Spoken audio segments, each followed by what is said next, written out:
back to Why in the Morning. The hashtag is hashtag Entrepreneurship Tuesday. At Y254 channel is where you can find us across all our social media handles. At Michelle Ashira is where you can reach out to me on all my social. In this particular session, you're looking at an outdoor recreational venture, and most importantly for right now, it's a non-profit organization, but we'll look at ways my guest says is going to make generate income out of this. So it's a conversation that you want to stick around. My guest is David Mulo from Green Kenya, a sport for development organization that has different program from sport for development. We have environmental program, and also I believe girl and boy child empowerment. It's a conversation you want to stick around for. So with no further ado, let's just dive into this. So David Mulo, thank you very much for creating time to be with us. You're welcome. All right, starting us off, I'm very curious into why did you start a non-profit organization, and before that, tell us what Green Kenya is all about. Well, just the way you've mentioned, thank you for having me. You're welcome. So Green Kenya is a sport for development organization. So we teach through sports. Just like teachers use, chalk, we use football to mentor and work with children in informal settlements. Yeah. All right. Why Sports Center? Because I grew up playing football. I started playing football at the age of 8, 9 there. And I know what football can do in someone's life. I remember when I was going to the field, I would feel, different being in the field. And as I was growing up, I decided this is what I want to do. But I did not have a clear picture of how I'm going to do it. But I knew that with this football, I can do something. So, and I grew up where people liked football. So we would go and play football and even forget food during lunchtime. And I would come back in the evening and my dad would be like, where were you? And based on, how I was looking, he was like, he's from football. And also my dad liked football. So I think I got this from him. And that's how this passion, came in, and the conviction that this is possible. Yeah. What is interesting about this organization that you've started is that it focuses on life skills, which is so essential when it comes to teaching young children, the young ones in the society, because they go to school, the formal education, and then the life hits and life situations, and they don't know how to deal with that. Why did you choose on life skills? The reason why I decided this is because of my upbringing. I lost some of my friends in mysterious ways, and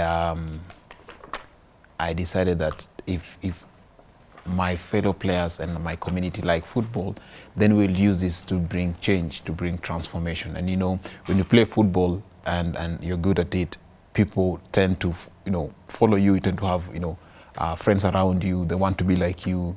And in our community, we were at that level. So I decided that I'm going to use this football to transform the lives of young people so that they don't see or face what I faced, or the challenges that we faced when we were growing up. And that's how the passion to use football came in. I remember in high school, I had friends who would challenge me and say, come, just come and pick the cones, come do attendance register. And that's how I developed the passion to do this. And before I knew it, I met people who nurtured my vision.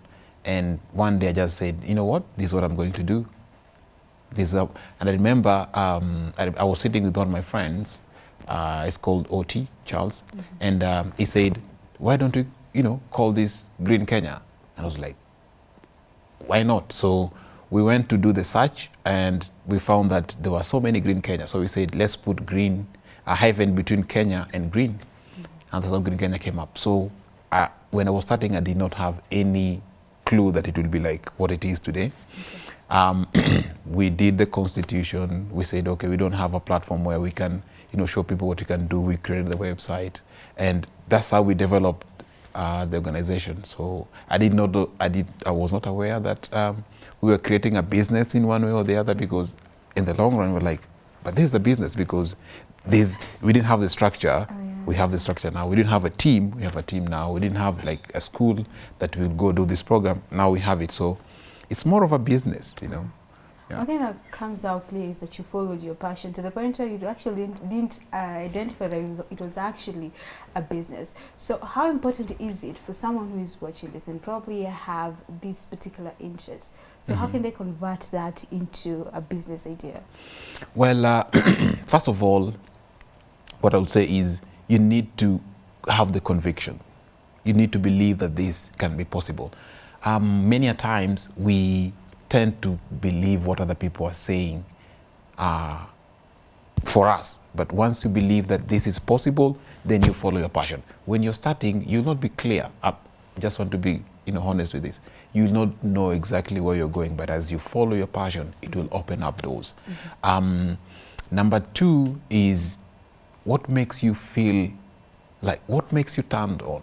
That's what I experienced. I felt like when I play football, I will feel good. I will feel that supernatural good. And that's how this vision came up. So if you're at home and you have something that you believe this is it, you believe it. You believe on it. And then start, this is how I did it.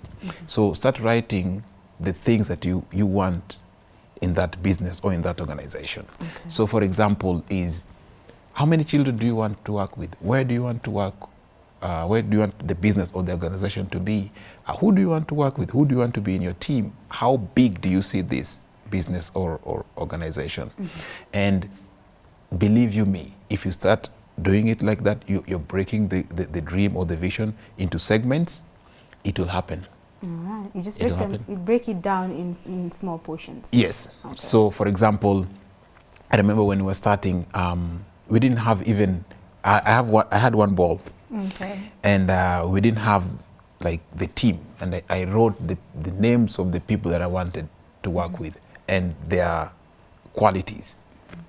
And that's what came up. So I remember when we were doing our trainings, I told them that, guys, I don't have all the expertise, but what I know is that if we stick together, where 2 or 3 are gathered, something will happen. You had the vision. Oh, yeah. All right. So, sorry for cutting you short. It's okay.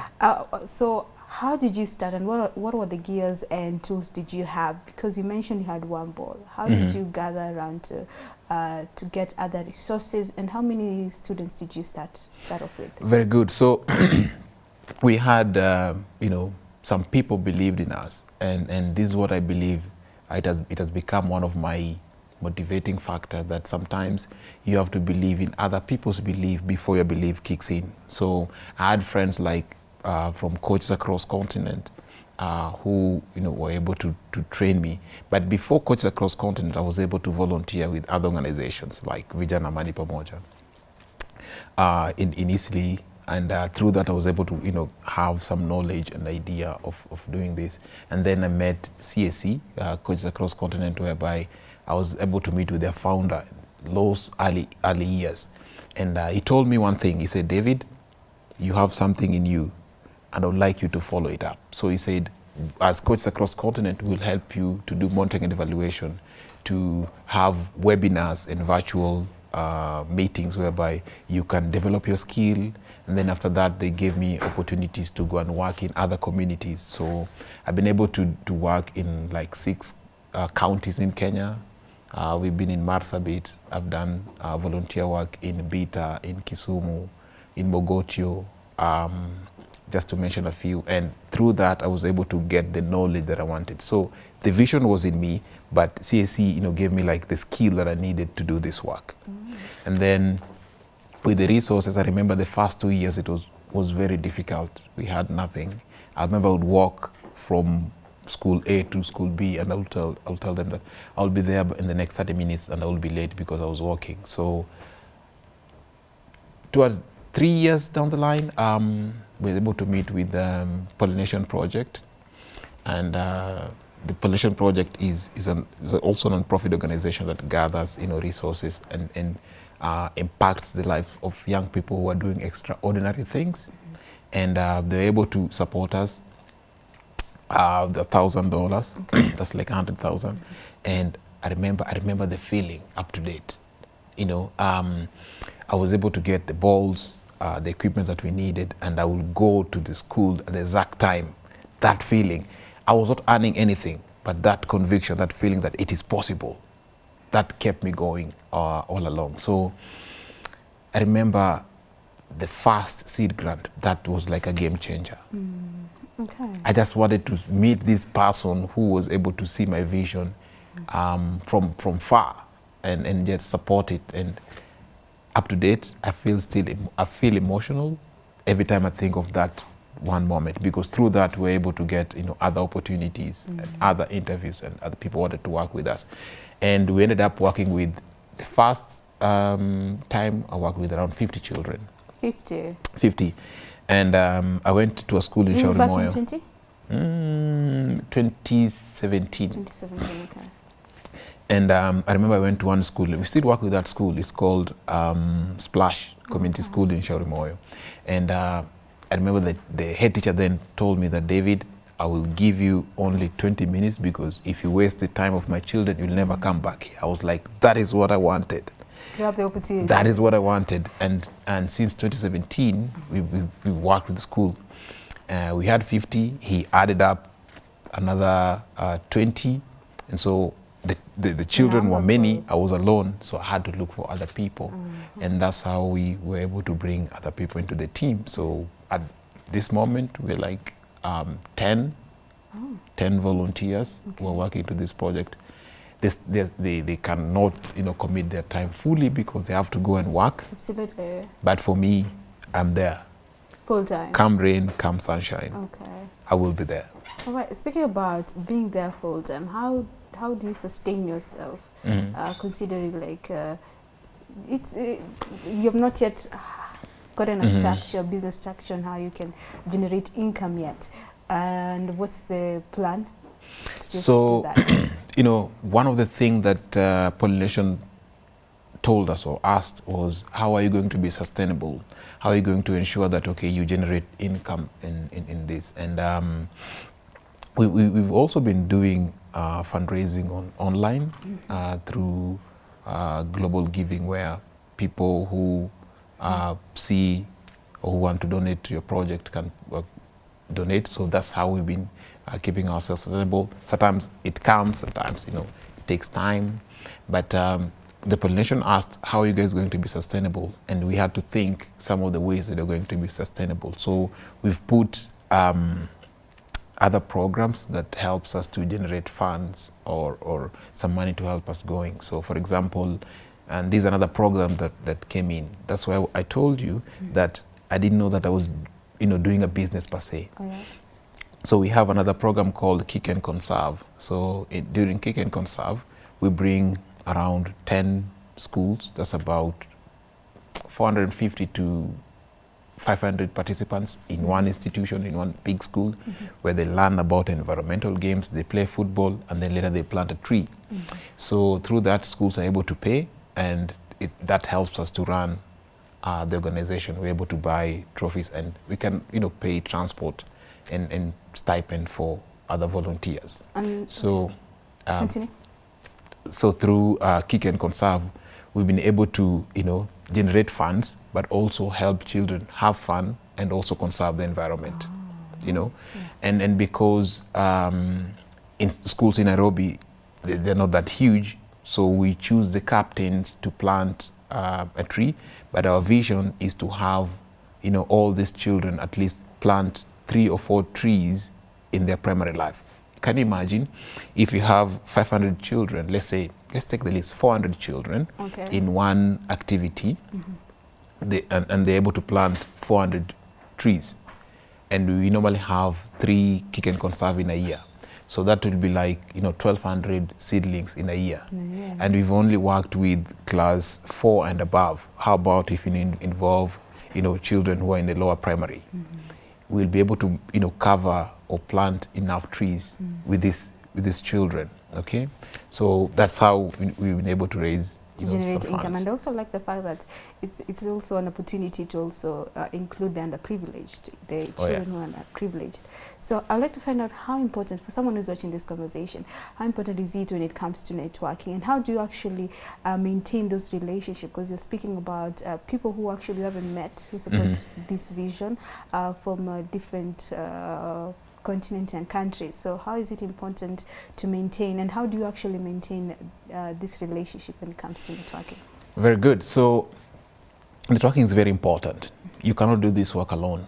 And once you have a vision, as time goes by, it gets bigger, and now you cannot hold it alone. You need other people. That's why networking is very, very important. And the way we've been able to nurture this network is, just get out there and share with people what you're doing. And if you have like-minded organizations like, the Polynation or Coach Across Continent, then you're able to exchange ideas. And so another thing is talk to people about what you're doing, because you can imagine there are people who are having great ideas out here, but they are not ready to share with other people, or they don't know how to bring it out. So you also need to be able to communicate your ideas and your thoughts clearly. Okay? Something else is actually believe in what you're saying, because you might be saying something else, but your heart is saying something. You'll not be able to get it right. So when it comes to networking, just go on to these events. Just sit there and learn. I will say that I don't know if it is the universe or the way I am, but I was able to follow these links, and my vision or my plan was not to get money in the beginning, was to learn, get the idea. Through that, you're able to connect and learn from other people who are doing the same. And then I thought that if you have more money, you can have a good plan. But I came to realize that I thought that if you have more money, you'll have good plans. But I came to realize that if you have a good plan, money will follow. But you have to show what you want to become and what is possible within you before that money can follow. And if you learn that way, then you'll be able to know that it is not about money per se. It is about the vision. Okay. It is very, very critical to understand this, because at times we are so much into money and forget the bigger picture. We've worked with children who will never pay us, whom I will never maybe see again in other counties or in other countries. But that feeling makes people want to support the vision. Okay, so what does it, what's the age target the organization is aiming for? So organization is now divided into 2 tiers. Okay. So we have 9 to 19 years, both boys and girls.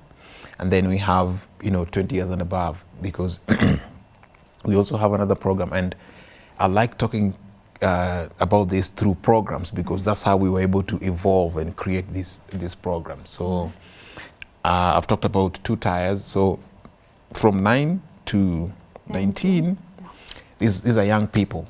So they like to have fun and play. So we have programs that give them that opportunity.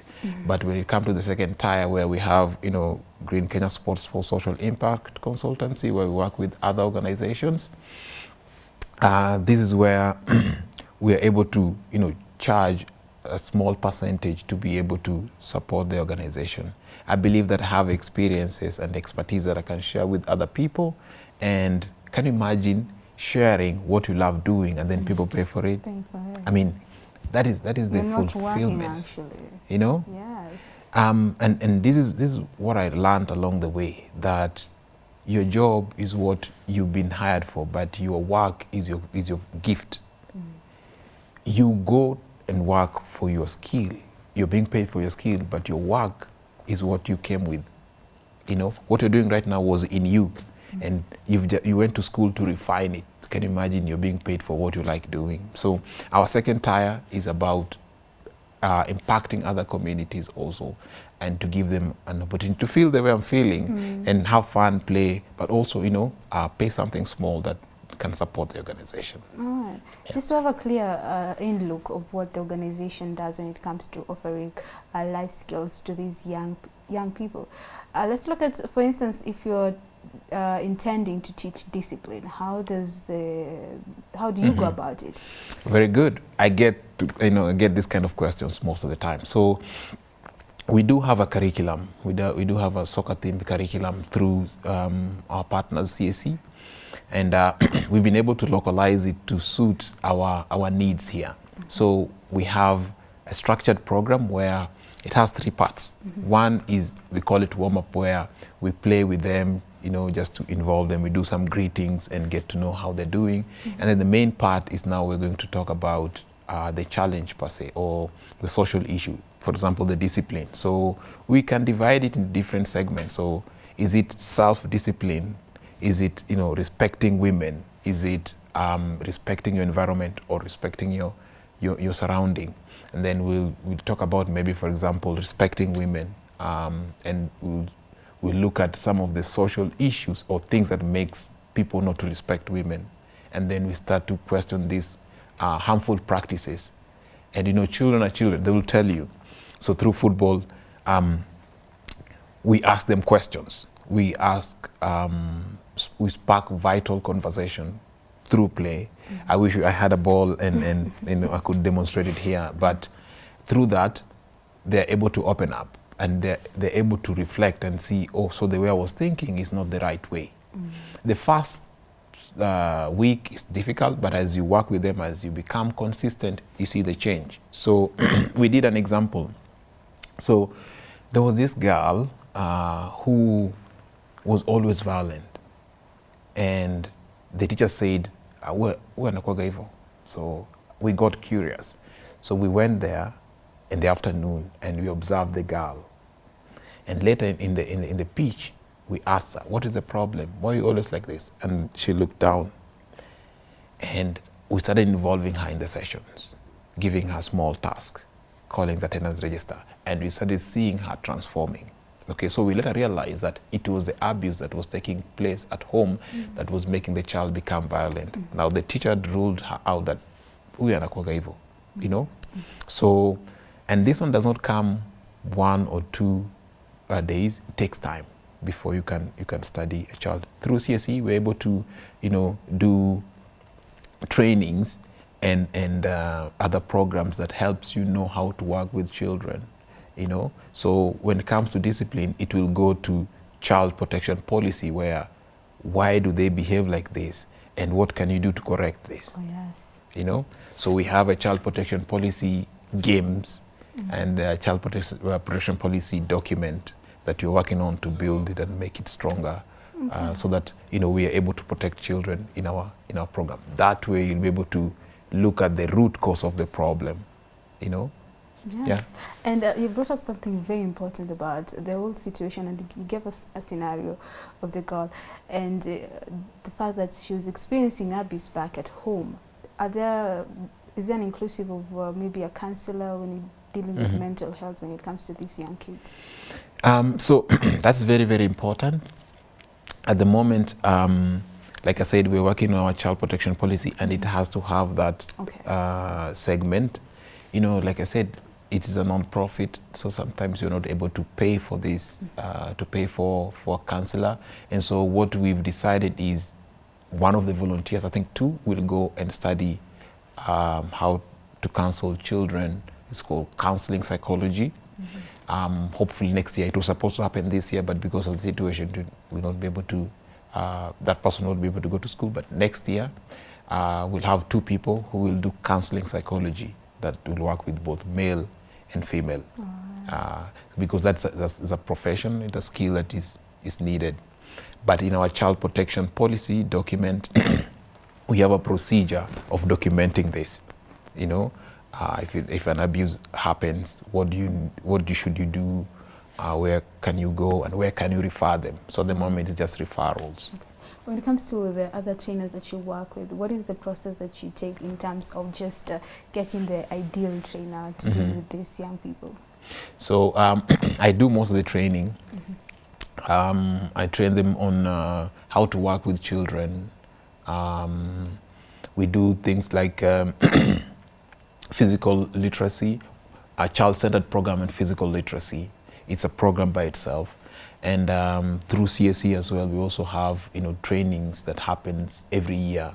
We were supposed to have one in April this year, but did not take place because of COVID.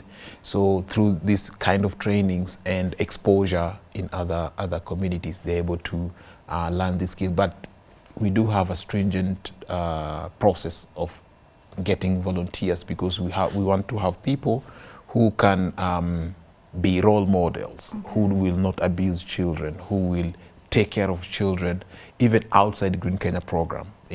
So we have a procedure where we follow, and we ensure that you don't have criminal records, that you're a mentor, you're a role model in the community, and you like sports, for example, football. That is the criteria to bring in coaches. All right, we have different sports centers, recreational sports centers for young guys out here. What makes the Green Kenya different? Very good. So what makes us unique is, first of all, the passion that we have for this. We believe that we are not only focusing on Kenya, but looking at Africa in general. That is our vision. And what makes us unique is that we do this from the core, from our heart. We want to make lasting change, sustainable change through play, and we believe that this is possible. Another thing is that we have a youthful organization and people who are committed into the vision, because at the end of the day, it's the vision that will make Green Kenya bigger. And yeah, we love what we're doing. We love what we're doing because sometimes I work with my team, and sometimes I'm like, okay, guys, we don't have anything here, but let's go do this. If we stay together, where 2 or 3 are gathered, something gonna come up. Yeah. All right. Well, a couple of financial lessons that you and your team have learned, considering that you started with nothing financially. So what are a couple of financial lessons that you've learned? One is you need to ensure that you're looking at your financials books, or you have your financials in order. So for example, how much did you use in your transportation? How much did you use in training? And you need to document that very, very good, because I remember when you're starting, I was not really focusing on that. Mine was just to go in the field and play and leave it at that. But as we moved along, I met people along the way who told me, David, you're doing a good thing, but you're not focusing on ensuring that your financial measure up to what you're doing. Because you're focused on passion. Passion. I realized that when you focus on what you're doing, money will come. So, but I was not aware. On the business side. I'm not, good in mathematics. So I'm just good in creating programs. So I had to have people who will ensure that our board and our leaders ensure that, David, you have to make sure that we have a good plan here when it comes to financials. How much money are you bringing in to do this program? I was not focusing on that. So I remember they sat down with me and say, you have to.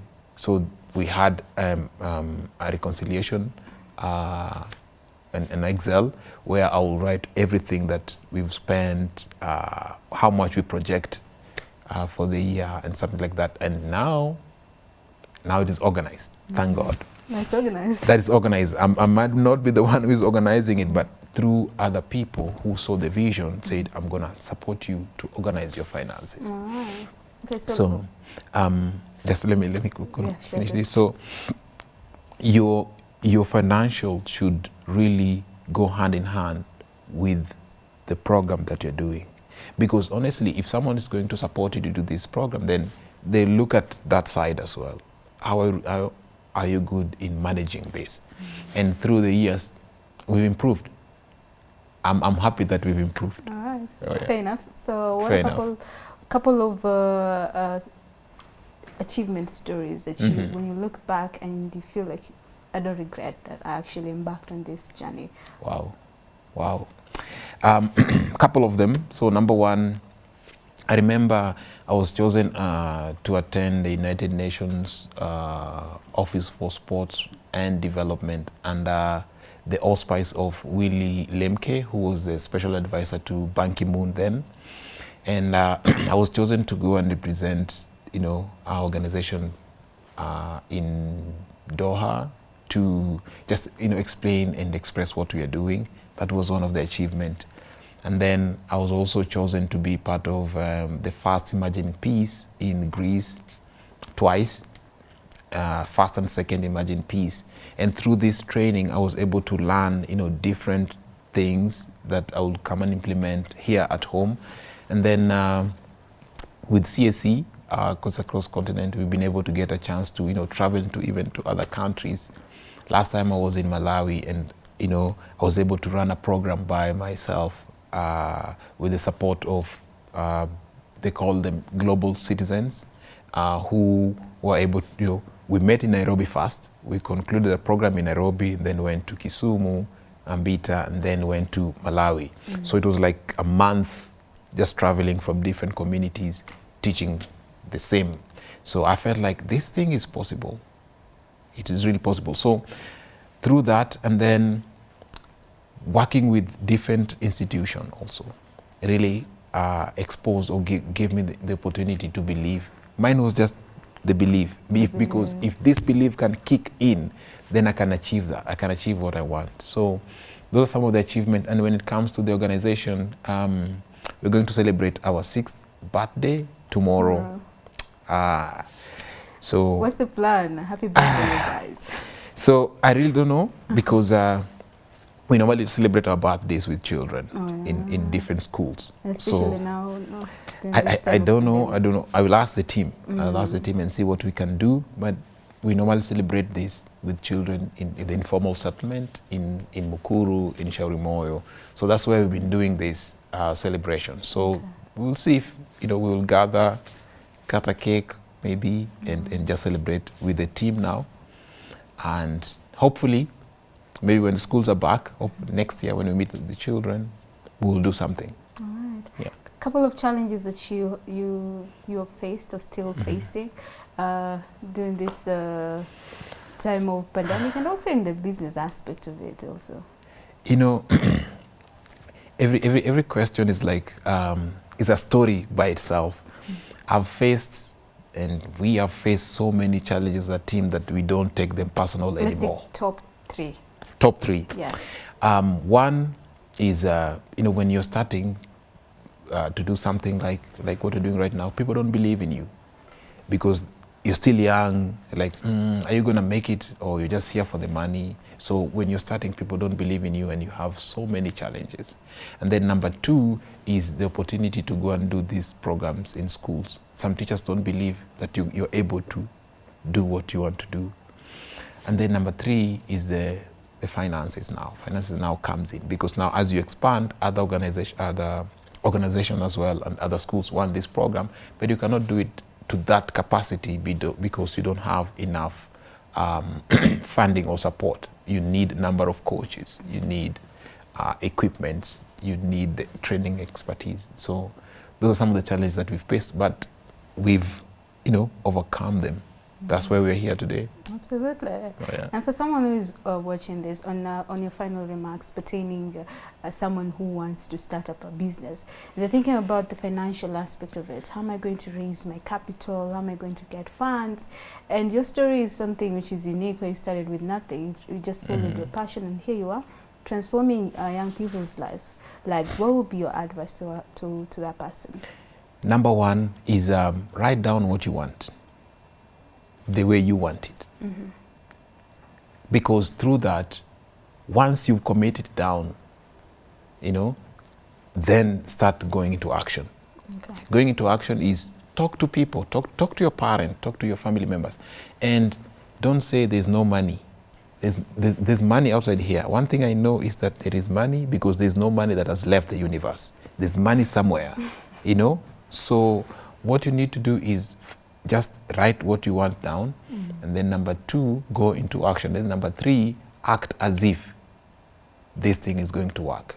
Because at times, your mouth and what your heart is saying are 2 different things. But once you put them into alignment, I can assure you, because I'm a living testimony, it will come to pass. And You may not yet seen what we can do yet. Watch this space. All I'm right. telling you the truth. Okay. Watch it. What's the vision for Green Kenya? Let's. I don't want to give a specific time frame, like a couple of years down the road. What's the vision looking like? So one of the biggest vision right now is we want to build a 7-a-side turf field where children can come and play there, but also create revenue for that. And we will build them in different counties in Kenya. And then number 2, we want to do sports for social impact in Africa. Sports for social impact consultants in Africa, because we want to teach other young people and inspire them with our story. And we can only inspire them if we go near them and show them if we made it, you can make it. And then number 3 is to create an opportunity for women to learn about, to have an opportunity for everyone to come and learn and become who they can become. We've started slowly, but I believe in the next 3 to 5 years, turf field is maybe next year or next year but 1. Consultancy in Africa, I'll give it 3 years. And then women empowerment also 2 to 3 years. We have structures. All we need is just to open up and have the right mind, the right people. I don't want to say money per se first. I want to have the right mind, the right perception. And the right people to work with. Oh, yes. All right. So how can people find you on social media if they want to reach out to you and just keep this conversation going? So we have our Facebook page, we have our Twitter, we have our YouTube, and we have our Instagram. If you write green-Kenya, if you have green, just write green-Kenya.org. We are all there. Follow us, talk to us, and we'll be happy to share with you this dream, because if you stop dreaming, then you stop existing. Ooh, I like that. If you stop dreaming, you stop existing. And I like the initiative whereby you're actually transforming lives at a very tender age, and just focusing the young minds on matters pertaining life skills and how important that is when it comes to the real life situations. Thank you very much, David Mulo, for creating time to be with us. You're welcome. All right, that was David Mulo from Green Kenya Sports Center, just for young people to just get to learn different life skills, just to apply them in real life situation. At Y254 channel is where you can find us across all our social media platform. At Michelle Ashira is where you can reach out to me on all my social. Right now I'll be taking a break, and we'll be right back to sample some of your comments on the question of the day.